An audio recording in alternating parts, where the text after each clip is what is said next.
What's up, good people? You are in tune to 10 to 20 with your boy, Jew Joyner. So excited to be back with you. I'm not by myself. Guess who's here? Okay, how can I? Okay. King of Glory. They ain't gonna know who it is. They not gonna know who it is. They not gonna know. Look, you can't invite everybody on your show. You can't. There needs to be a screening done before you just allow anybody on your show. Only a few people will act like this, and one of those people is Bishop Marvin Sapp, and we want to say, OMG. They wouldn't have never figured it out, Jude. They would have never figured it out, man. What? We could have kept them fooled all the time. No, we could have. Yeah. What is going on? Man, everything is great, man. I mean, I'm excited about new seasons and new ventures and new opportunities. And so I'm here, man, just, doing what we do. And that is try to put out, music that ministers to the masses. So it's been fun. And we back at it again. I can see this. And you have been doing this for quite some time. Of course, everyone knows you from Commission, and you had the longest tenured record in music history. I think it was about 95,000 weeks that never would have made it. Hey, man, listen, never would have made it. I keep telling people it has a life of its own. It was number one when it first came out for 47 straight weeks, which is amazing. 47 to 48 weeks. I just know it's something like that, it's only 52 weeks in a year. But, it's the longest number one running single in the history of music business. But it's 16 years old, and they playing it in the club still. Folks is using it for workouts. That is some funny. Strippers. I see some strippers using it. I mean, it's just crazy. So, I didn't see the strippers use it. Let me fix that, because we said this was a rated G show. But people send you stuff. And it's funny because I never imagined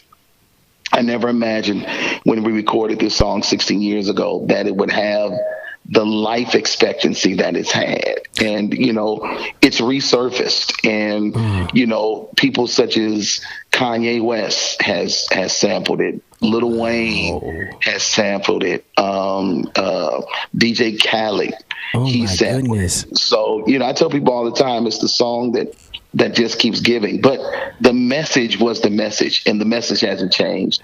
None of us ever would have made it without God. We all would have lost it. But since we've come through it, we're stronger, wiser, and better. That is beautiful. I just love that it's like you re-emphasize the greatness of that particular song, and you haven't stopped. I mean, you've had hits after that, but that song right there has truly blessed so many people, and it's still blessing people even in the club. And yeah, man, it's transcendent. It's transcendent, right? And you would never. I almost didn't record it. And I tell people this story all the time. I talk about how the only reason why people heard it is because I had a nagging wife who really felt like it was an amazing hit, and I didn't feel like it was anything because it was never woulda, never coulda, stronger, wiser, better. That's the whole song, and I wrote 2 verses and a bridge to it that no one has ever heard and probably will never hear, because when I went in the studio and cut it and let her hear it, she was like, "You done took the oil off the song," and yeah, man, it was crazy. So I put it at the end of the record, and you understand radio. Yeah. You never put your hit at the end of the record. Not at the end. I did that to appease. I did that to appease my wife, and thank God I did. Oh my God! Because 16 years later, it's still here. That's a blessing. Look, and I am so excited that you are with us on today. I really appreciate you and your time and all that you are doing. Now, tell us about when did you become a bishop? I became a bishop, I think, 6 years ago. I got consecrated to the office of bishop 6 years ago under Bishop Neil Clarence Ellis from Nassau, Bahamas. Love it. And Global United Fellowship. And my consecrators at that point was definitely Neil Clarence Ellis, Bishop J, the late Bishop J. Delano Ellis, and my covenant brother, Bishop Rudolph McKissick Jr. And it's been. I'm gonna tell you about this whole episcopacy, bishopric. Whoa! You got to break big this words, up. big words. Nothing. The who? Nothing. The what? Being a prince in the Lord's church. The thing about it is, more than anything else, is that I've always been that type of guy who was never into title. You know, the Bible makes it clear. I know that. Yeah, if you've known me for years. Yes, I've never been in a title. I'm strong. I strongly believe what the Bible says, that He'll make your name great. And you know, if you got a great name, you can do great things for the kingdom. And that's always been my goal and focus. Being a bishop is an administrative office where I cover pastors, and you know, it's. You know, I'm trying to figure out how to say this properly. Pastors are probably one of the most inconsistent, and for the sake of a better word, we require what we don't give, and you know, we require, you know, consistency, faithfulness, and things of that nature, but we struggle in those areas. So you know, being a bishop and having to pastor pastors has been a challenge, but it's been fun at the same time, because, you know, you have to, for the sake of a better word, allow people to see exactly what you want them to be. And, you know, just being that example to the pastors. I got like 150 churches that are up under me. 150 pastors 150 pastors that I deal with.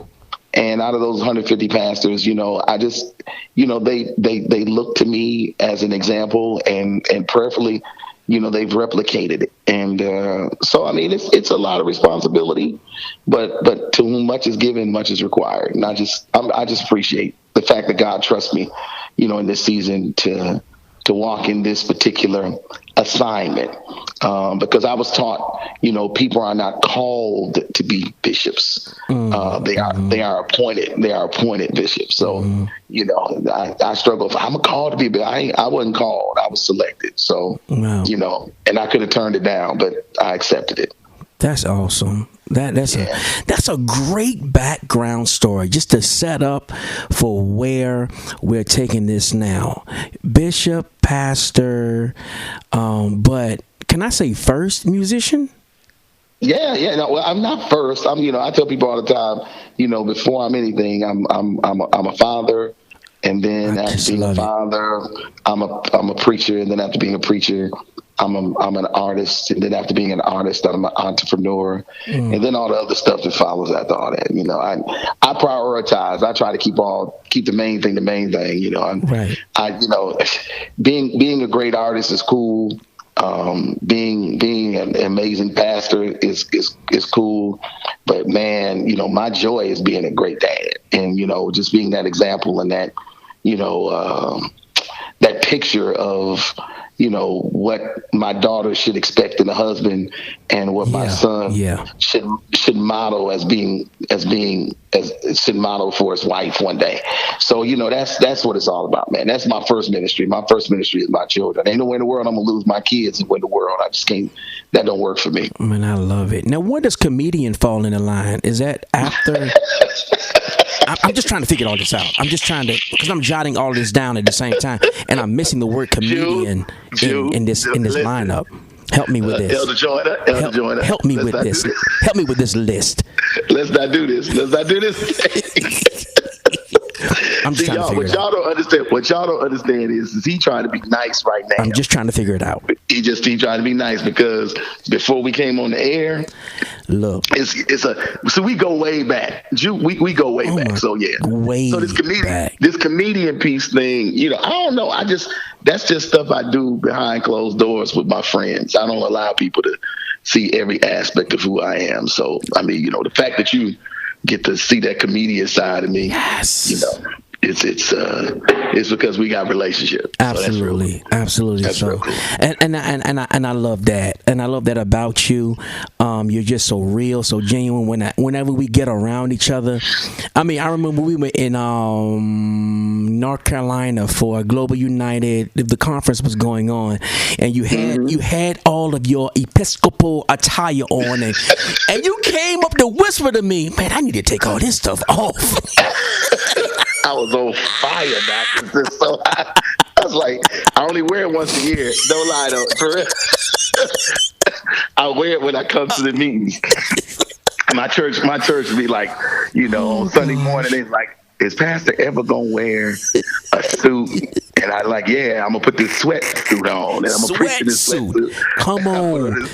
I'm preaching in this sweatsuit. Hey, I'm gonna preach in these jeans. Love it. And stuff like that. But yeah, man, I mean, like this Sunday, of course, first Sunday we gonna do communion. I'm gonna put on all of the we gonna do high church. That's what we call high church on Sunday. So this Sunday be high church, but Doc, see, I live in Texas now, man. Oh, you do? Oh yes, I pastor in Texas now. I moved to That Texas is right.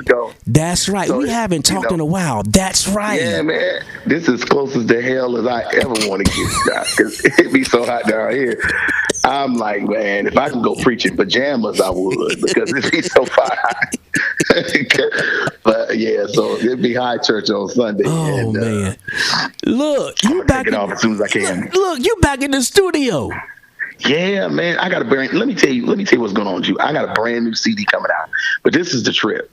I got a brand new CD coming out on my own label, which is really the blessing. Wow. My CD doesn't come out until June the 10th. June 10th. And June 10th, and the CD is called Substance.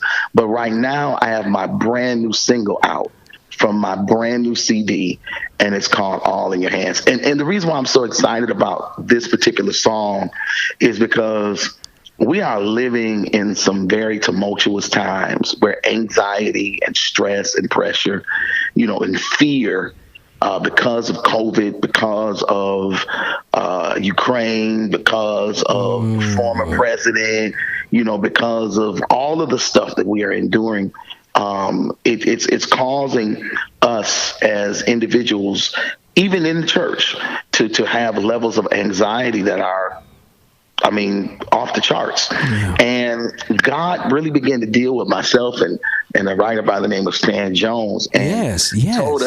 told us, we were talking, and he was like, Marvin, what do you hear God saying? And I said, I keep hearing God saying that we're supposed to cast all our cares upon him because he cares for us.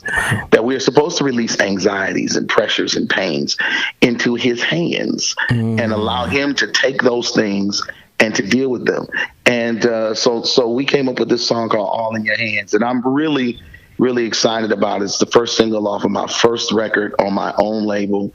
And I promise you, man, it's going to bless the people because it's been a blessing to me. Marvin Sapp has been being a blessing to so many people. He has been uplifting, and through his pastoring and his preaching and his teaching and his singing, all in your hands, all in his hands is a sure bona fide addition to your collection and listening to what he has to offer via God.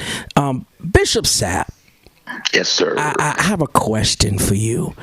Are you going back on the road with this project?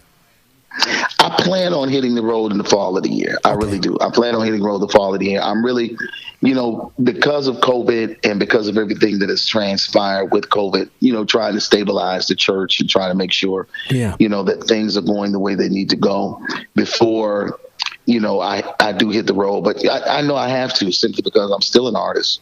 And, that's a part of my ministerial assignment. Right. Along with pastoring and other things that I do as well. So, I'm looking forward to it. Sharing music ministry, is again a part of my heart and a part of my passion. So we gonna hit the road with this as well as other songs. We got a great record that's comes out in June.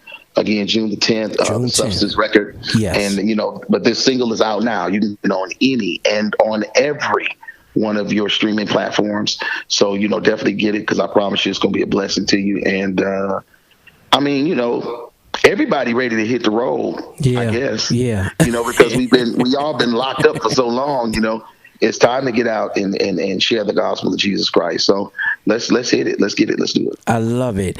Tell me your favorite dish that you like to cook.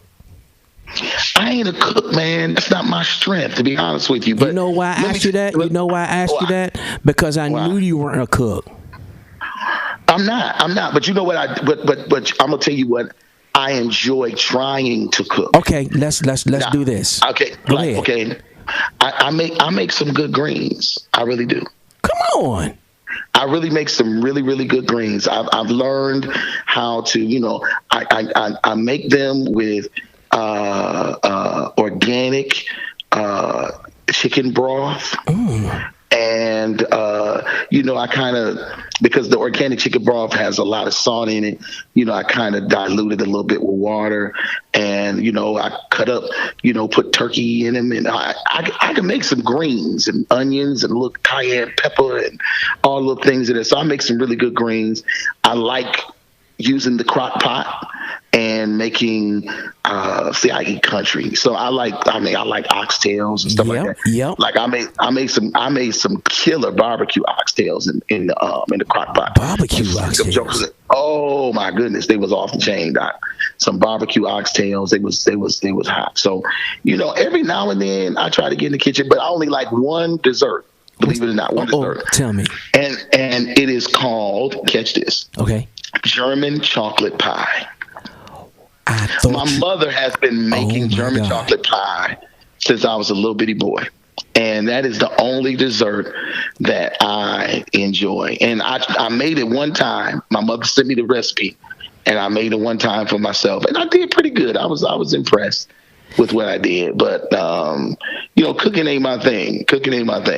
So I spent a lot of time at takeout spots. See, down here in Dallas, there's a wonderful soul food spot that I usually go to and get like vegetables and stuff. And okay, what's that called? Oh, it's called South Dallas Cafe. South Dallas Cafe. Look, all our listeners, you got to go to South Dallas Cafe. I want to thank my good friend and brother, Bishop Marvin Sapp, for joining us today. You can connect with him on social media, all platforms at Marvin Sapp, Instagram, Twitter. Search for him on Facebook as well. I love this guy, and I so appreciate him. Look, download the new single from Marvin Sapp, All in Your Hands. It's Jude Joyner. I thank you so much for tuning in to 10 to 20. I'm out of here. Peace.